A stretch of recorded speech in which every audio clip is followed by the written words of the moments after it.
The year is 1944. World War II raged on.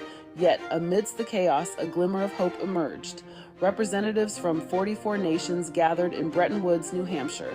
Their mission to rebuild a war-torn world. From this historic meeting, the World Bank was born. Officially named the International Bank for Reconstruction and Development, or IBRD. The World Bank's initial purpose was clear: to help war-ravaged Europe and Japan. The World Bank, they hoped, would become a powerful instrument for peace and progress. It would lend money to countries for reconstruction and development projects. The bank's first loan in 1947 went to France. This loan, totaling $250 million, helped to rebuild France's war-shattered infrastructure. Over the next few years, the World Bank played a crucial role in the reconstruction of Europe and Japan. The immediate post-war years saw the World Bank focused on reconstruction. Europe lay in ruins, its economies devastated. The bank channeled funds towards rebuilding infrastructure, reviving industries, and restoring agricultural production. This period saw the successful reconstruction of Western Europe, a testament to the bank's early effectiveness. However, the world was changing. Decolonization began to reshape the geopolitical landscape. Newly independent nations emerged in Asia and Africa, eager to forge their own paths. The World Bank recognized this shift. It expanded its mandate beyond reconstruction to encompass development. This meant addressing the broader challenges faced by developing nations, including poverty, inequality, and lack of access to basic services. The bank's focus shifted towards projects that promoted economic growth and improved living standards in developing countries. Investments in agriculture, education, healthcare, and infrastructure became increasingly important. The goal was to help these nations achieve sustainable economic growth and lift their populations out of poverty. As the decades passed, the World Bank's mission evolved. The focus shifted from purely economic assistance to a broader understanding of development. Poverty reduction became a central goal. The bank recognized that economic growth alone wasn't enough. It needed to be inclusive and benefit all segments of society. This shift led to an increased emphasis on social development. The bank invested heavily in education, healthcare, and social safety nets. These investments aim to empower individuals, improve human capital, and create a more equitable society. And the World Bank also recognized the importance of environmental sustainability. Section 4, a helping hand, the World Bank's diverse portfolio. Today, the World Bank Group encompasses 5 institutions. Each plays a distinct role in international development.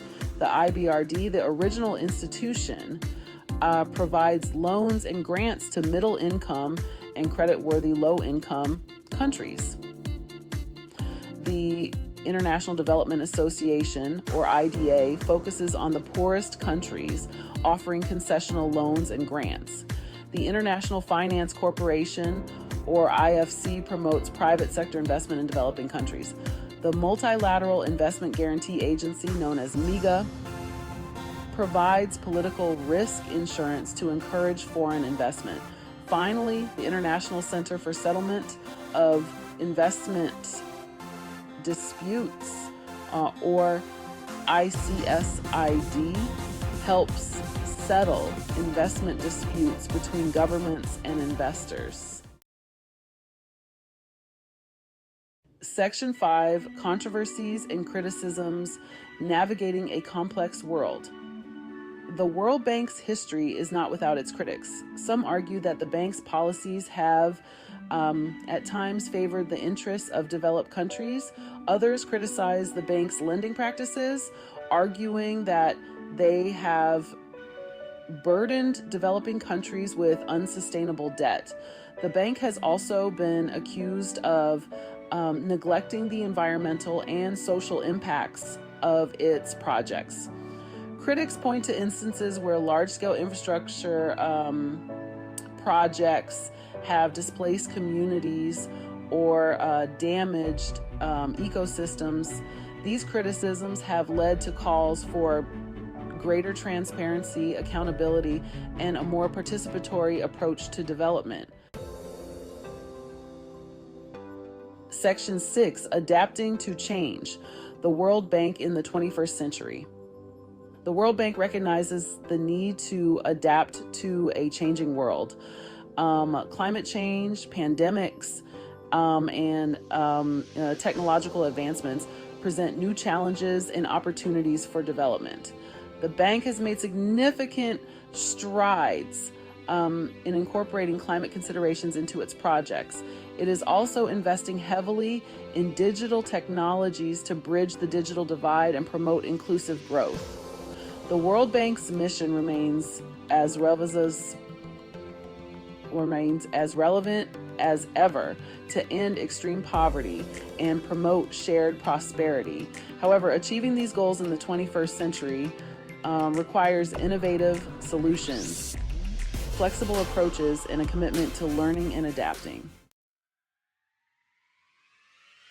Section 7, Looking Ahead, the Future of Global Development. The world faces unprecedented challenges. Climate change, inequality, and conflict threaten to undermine decades of development progress. The World Bank, with its vast experience and global reach, has a crucial role to play in addressing these challenges.